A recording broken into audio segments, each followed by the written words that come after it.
Welcome back. Well, it's the final instalment of the Yamaha YZ250 series. We've sorted the suspension, we've worked out exactly what we want to do with the engine, we've got the graphics sorted.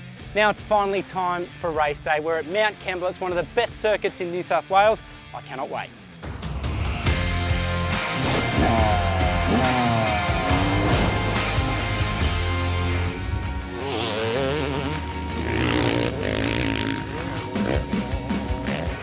It's been quite the journey transforming this 2019 YZ250 to its current state.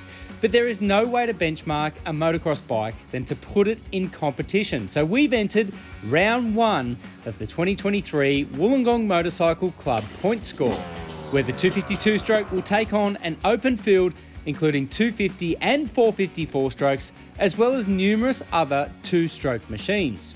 After a quick scrutiny and rider's brief, it's time to hit the circuit in one of the morning practice sessions.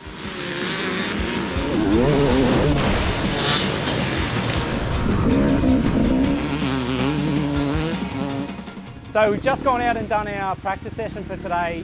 It's quite interesting actually, because Wollongong had about 140 millimetres worth of rain on Thursday, so I was a little bit nervous coming into this, but it's good. They've put a lot of work, closed the track yesterday, done a full day of ripping it up, getting it prepped. There's a couple of damp sections, but it's been really good. Bike is awesome.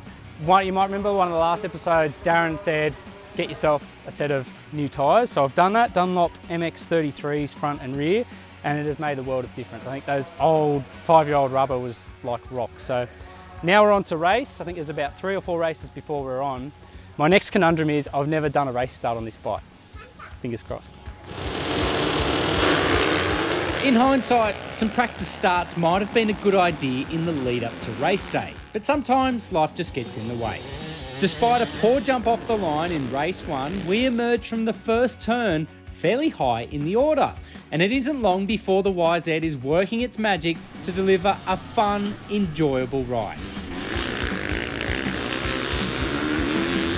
First race down. I know I've been here for about 10 years now. I've got to say, the Mt Kembla layout is so good. It kind of feels like you're returning to home. And it's so nice to have finally done it, ridden this bike on this track at a race day.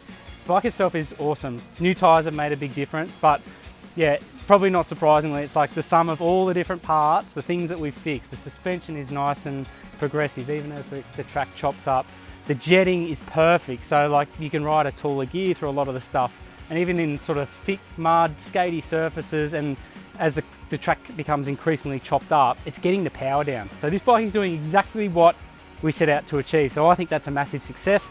In terms of physical numbers, I think I was about 6th then in the over 35s class here at Mt Kembla. So to me, I'll take that. We've got 2 more races to go, and I'm having fun. That's the most important thing. The bike though is absolutely magic.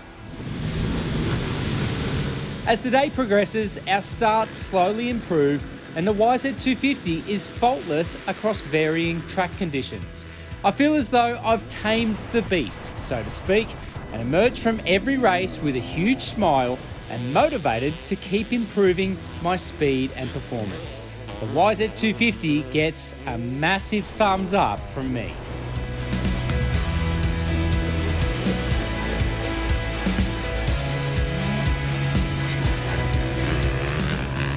Well, that was truly some day. Everyone's left the track now. I've cleaned up and feel $1 million. I have to say, the bike really did come to life. It felt balanced, it was hooking up with those new tyres, the jetting was perfect, the suspension was perfect, and it just worked all day long. I think this has really demonstrated the entire series that the 252 stroke is still a relevant, really affordable racing machine, and you can do it in quite an inexpensive manner. If you go out and look at the classifieds at the moment, there are cheaper examples of the alloy frame YZ250 for $3,000 or $4,000, which is a great starting point. I've got a lot of people to thank for these series. Some really great companies got behind us, so thank you to the likes of Paul and Andrew at Southern Highlands Motorcycle Centre, Rachel at TNC, Terry and Jan at Shock Treatment Suspension, and also to Darren and Sean from Yamaha Australia for their help with the jetting. Also, thanks to some great mates as well that have helped me out along the way. Kurt, Gav, and also Brad as well. You guys have been fantastic and really helped me to get the bike where it is. That concludes the series. It's been fun, it's been great. I almost feel motivated to go and find and do another one, but we'll see what happens.